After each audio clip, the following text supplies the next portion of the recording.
अर्थ यह है, जितने लोगों ने पवित्र आत्मा के प्रेम को बचा के रखा है वो लोग महफूज रहेंगे, और जो लोग पवित्र आत्मा को बिजनेस के रूप में काम में ला रहे हैं उनका बिजनेस ठप हो जाएगा।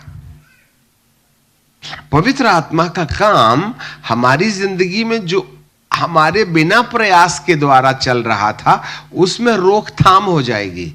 चंगाई करोगे तो नहीं होगी, भविष्यवाणी करोगे तो झूठी निकलेंगी, क्योंकि आजकल तुम भविष्यवक्ता अपने नाम के आगे भविष्यवक्ता भविष्यवक्ता लिख लिख करके ना अच्छा इनकैश कर रहे हो, लोगों का बिजनेस चल रहा है। आज ये सारा धंधा बंद हो जाएगा।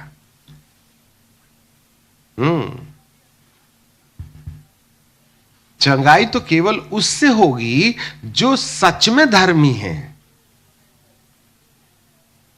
और जो यीशु का नाम ले लेके चमत्कार कर रहे हैं, और हो भी रहा है, ये उसकी मजबूरी थी। बोलो यीशु प्रभु की जय, तो लोग चंगे हो जाते थे। अब भी बीड़ी पी के आए, जय बोले तो चंगे हो गए। अगर तो देखा, नाम पुकारा, काम हो गया।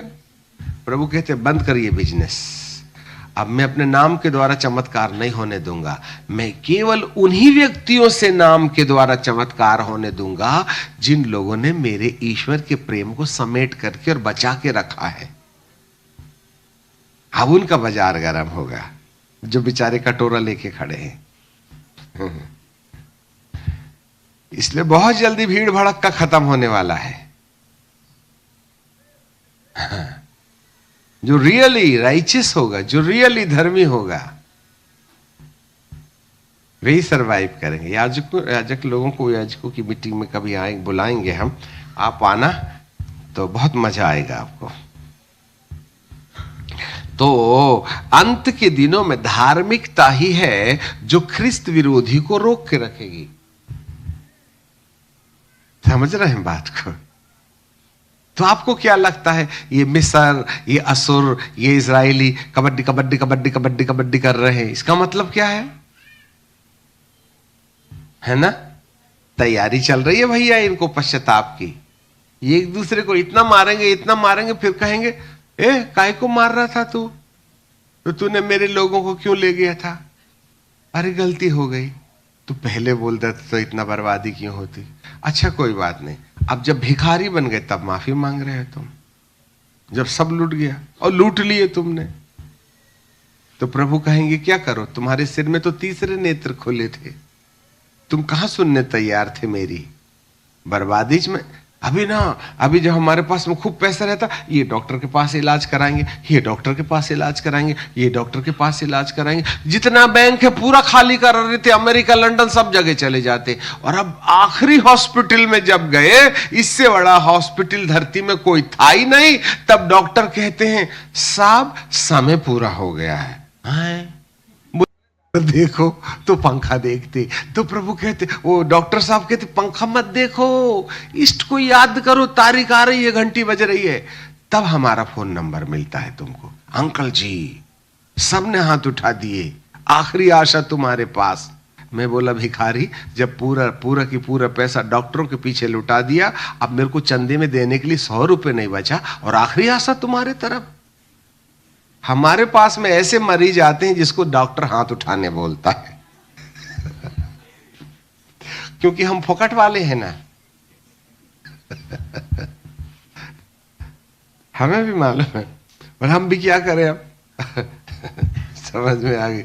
जब पैसा रहता है तो बड़े बड़े डॉक्टरों का नाम आता है, और जब पैसा खत्म हो जाता है तो नरक की डायरी से हमारा नंबर निकालते हो तुम। पादरी साहब अब आप ही बचा सकते हो। अच्छा डॉक्टर ने नहीं बचाया क्या? पैसे ही खत्म हो गए तो बचाने की सिलसिला ही खत्म हो गया उनका। तो वहां जब डॉक्टर बोलते हैं घर ले जाओ और सेवा करो, तब घर नहीं ले जाते, हमारे आश्रम लाते हैं, जिससे कि अपने घर में न मरे या हमारे। और कहते हैं अब तो हमको ना डब्बे का भी पैसा नहीं, तुम्हें बनवा दो। पूरी जिंदगी चूस चूस करके उसका पैसा ले लेके तुमने 5 मंजिला बिल्डिंग बना ली है, और अब बुढ़े के कब्रिस्तान का इंतजाम हमारे आश्रम से। कभी चंदा नहीं दिए, अब बक्सा हमसे बनवाते हो।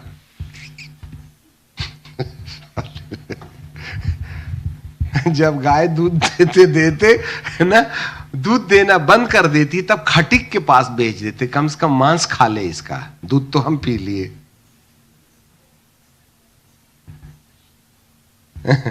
ऐसे बच्चों को कहां मिलेगा, मैं क्या बताऊं जगह। आज कलीसिया भी कुछ ऐसे ही है। We are misusing the grace of God. खैर, शाम को जरूर आइएगा, ठीक है, आगे ले चलेंगे। वस्त्र, वैसे हमने संदेश शुरू नहीं किया, हमको आज प्रभु जी बोले थे कुछ बताने के लिए, वहां पहुंचते पहुंचते 2 घंटे हो गए। और वो ये था कि आज प्रभु ये चाहते थे कि हम हारून को जो वस्त्र परमेश्वर के सन्मुख खड़े होने के लिए जो शोभायमान वस्त्र पहन करके उसे मेरे सामने खड़ा रहना है, वो वाली बात बताने के लिए प्रभु बोले थे, परंतु अभी तक हम वहां पहुंचे ही नहीं। बर आ जरूर रही है बात ट्रैक में वस्त्र की। कौन से वस्त्र? सो कल भी है ना? अच्छा, तो कल जरूर आना। सो पिता परमेश्वर आपके मन की आंखों को खोले, ज्ञान और प्रकाश की आत्मा दे। धरती के ऊपर युद्ध, एक धर्म, एक बाजार और एक राजनीति, इस बात का संकेत है कि धरती किसी गैर के हाथ जाने की तारीख में आ गई है। कान धर के सुन लीजिएगा। This is the sign of the end time.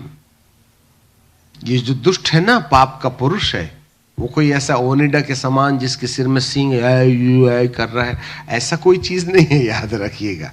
वो बड़ा जेंटल है। वह सब मनुष्य के माथे में इस तरीके का विकार पैदा कर देगा कि हम परमेश्वर की सच्चाई से आप करोड़ों मील दूर चले जाएंगे। That is the antichrist. वो सबको नहीं आएगा समझ में, बुद्धिमानों को समझ में आएगा, ठीक है ना। ये जो युद्ध चल रहा है उसी के लक्षण है ये, हैं? चाहे यूक्रेन वाला हो, चाहे गाजा पट्टी वाला हो, चाहे ईरान इराक वाला हो, ये सारे युद्ध अंत के दिनों के संकेत हैं, क्योंकि इंसान के सिर में केवल स्वाभिमान की कहानी। अब बेचारे अच्छे तो खा पी रहे थे, नहीं ये अपना मजा मौज कर रहे थे, पर्व मना रहे थे रेगिस्तान में, तुम तो चढ़ करके आ करके उनके साथ में दुराचार करे, तो पीटो। अब सामने वाले ने पीटने के लिए खुजा लिया, और जब सामने वाला पीट रहा है वो भी तो सिर फिरा है। दोनों सिर फिरे लड़ रहे हैं, एक दूसरे को सींग मार रहे हैं, पर नुकसान तो आत्माओं का ना हो रहा है। How many people are dying without the knowledge of God. चाहे वो इस्माइली हो या इजराइली हो, हैं तो परमेश्वर की न प्रजा। आखिर इब्राहिम का नसीब है, और दुष्ट ने उनके माथे में अपनी पट्टी न बांध दिया है, और उनकी पूरी पट्टी के ऊपर में, उनके माथे के ऊपर में जो वो लगा हुआ है, क्या बोलते हैं उसको, पट्टी, उसमें सब 666 लिखा हुआ है।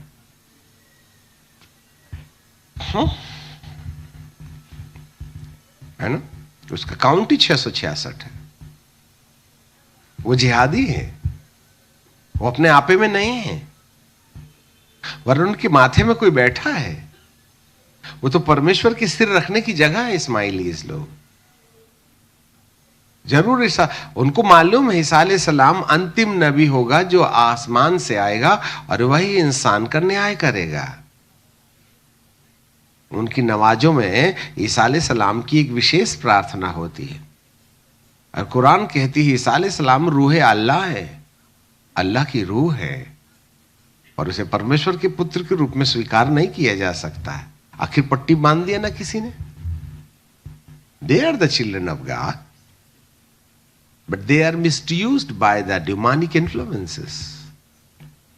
वे बुरे नहीं हैं, पर अंधे हैं। वे हमारे परमेश्वर की सृष्टि हैं, उनका उद्धार होना चाहिए। ये क्यों हम कहें कि इजरायली लोगों के लिए ही हम प्रार्थना करें, मुसलमानों के लिए भी प्रार्थना करना चाहिए, कि उनके ऊपर से जो मध्य आकाश के शहंशाह ने अपनी पट्टी बांध के रखी है, जो भाई भाई को लड़ाकर एक दूसरे की जनसंख्या कम करने में लगे हैं। ये तो उसने यहूदी और इजराइलियों के बीच में भी किया था। उसका बीज तो हम लोगों ने न बोया था। दाऊद के पुत्र ने ही, यदि दाऊद का पुत्र यदि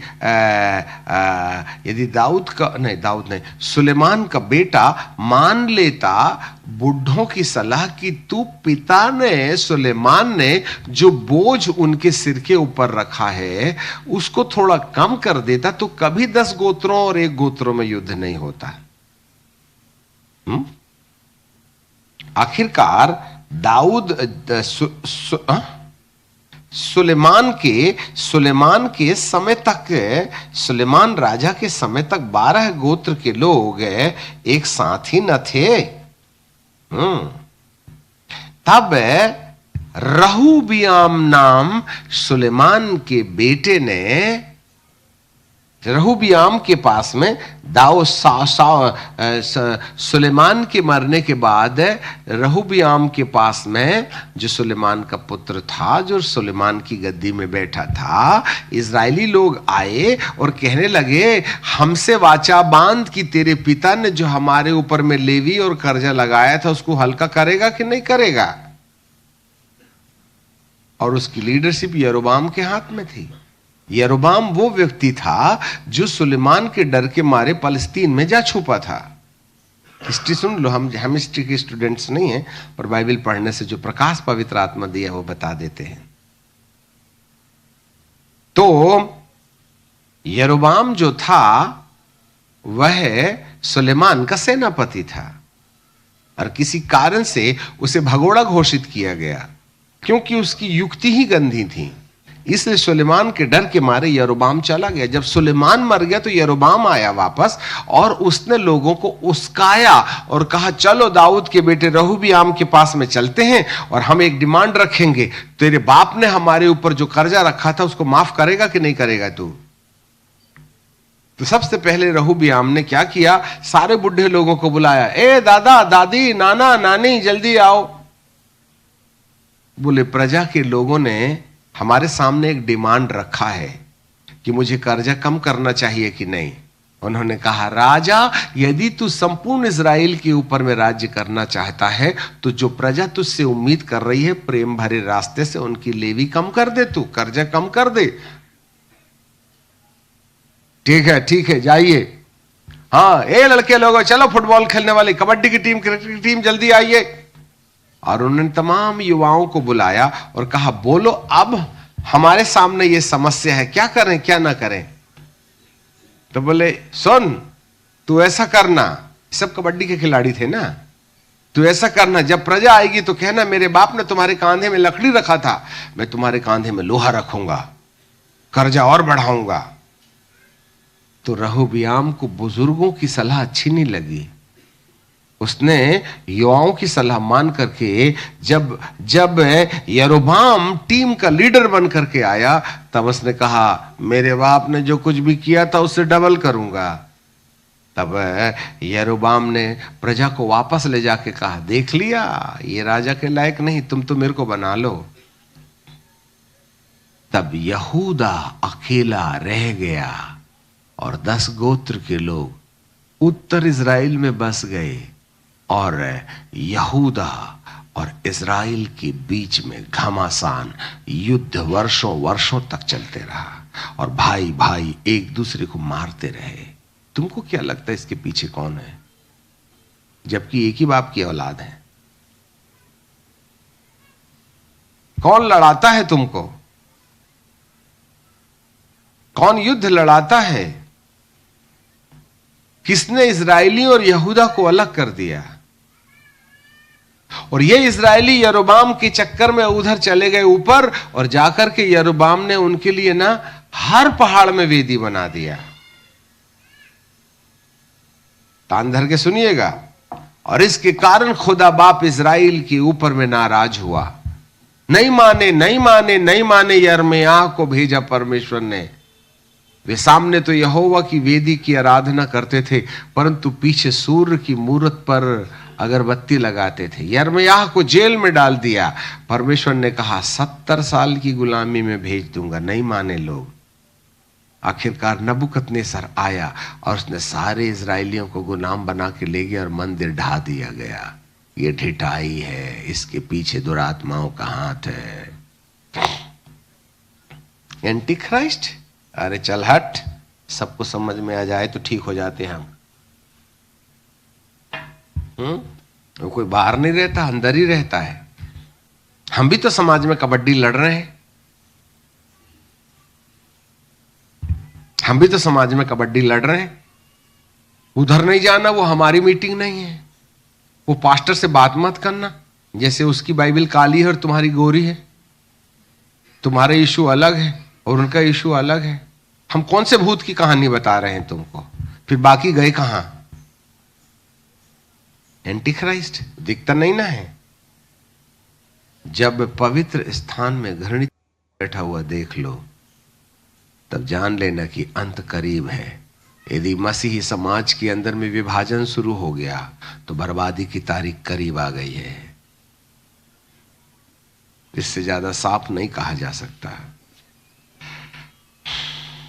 हालेलुया, प्रेज द लॉर्ड। घबराइए मत, हमारे पास में एक छतरी है और उसका नाम है ईश्वरीय मोहब्बत के वशीभूत हो जाओ, सारा टेंशन फ्री हो जाएगा इंसान। Seek the face of God to have the encounter with the divine love.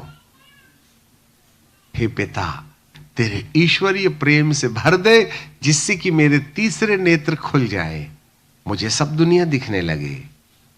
तब कोई तुम्हें कितने बहकाए भड़काए, आपका रास्ता बिल्कुल साफ नजर आएगा। और नहीं तो तुम कितने PhD कर लो, बर्बादी आजू बाजू चलेगी। हालेलुया, कुछ समझ में आ रहा है? हाँ, ख्रिस्त विरोधी धर्म, धर्म का त्याग, द राइचियसनेस पलायन कर रही है। धार्मिकता का अंत हो रहा है। लोग धार्मिकता की कहानी कल शाम को बताएंगे, ठीक है कि नहीं? सो अब हम रुक जाते हैं। पिता परमेश्वर को धन्यवाद, जितना नसीब में था आपने खा लिया। और आज जाना और दोपहर तक के हाजमोला टिकाना। हाजमोला इन द सेंस उस पर चिंतन करना। शाम के आने से पहले इसको पूरा डाइजेस्ट कर लो, ठीक है कि नहीं? फिर शाम को कहीं ना कहीं आकर के हम वहीं जाएंगे, नए यरूशलेम में। प्रार्थना करेंगे। हे स्वर्ग और पृथ्वी के बनाने वाले परमेश्वर, हम आपको धन्यवाद धन्यवाद धन्यवाद करते हैं, आपकी प्रशंसा और बड़ाई करते हैं। मेरे पिता परमेश्वर जी, आपसे प्रार्थना करते हैं कि आपका अपना अद्भुत और शक्तिशाली और सामर्थी हाथ आपके बच्चों के ऊपर हो लेने के लिए प्रार्थना करते हैं। मेरे सनातन परमेश्वर, आपने हमारी मन को और अब हमारी आत्मा को चंगा करने के लिए भविष्यवक्ताई भविष्यवाणी के वचन को प्रकाश में लाया और हम जान पाए कि हम कैसे दुर्लभ समय से होके गुजर रहे हैं और हमारा बीच बचाव कहां और कब और कैसे होगा, इसके लिए भी आप बता रहे हैं। हे पिता परमेश्वर, दुष्ट ने बड़े ज्ञानियों की आंखें अंधा कर दिया है। The king of this world has blinded their eyes. 2 कोरिन्थियंस 4:4 में लिखा है, इस संसार के ईश्वर ने मनुष्य की आंखों को अंधा कर दिया है, जिससे कि मसीह जो परमेश्वर का प्रतिरूप है उसके तेजोमय सुसमाचार का प्रकाश उन पर ना पड़े। इसलिए प्यारे पिताजी, आज वचन के प्रकाश से आप हमारे मन की आंखों को खोलते हैं, हमें ज्ञान और प्रकाश देते हैं, जिससे कि समय के आधार पर हम अपने जीवन की बेहतर तैयारी कर सकें। सनातन परमेश्वर, आपकी बड़ी महिमा हो जाए।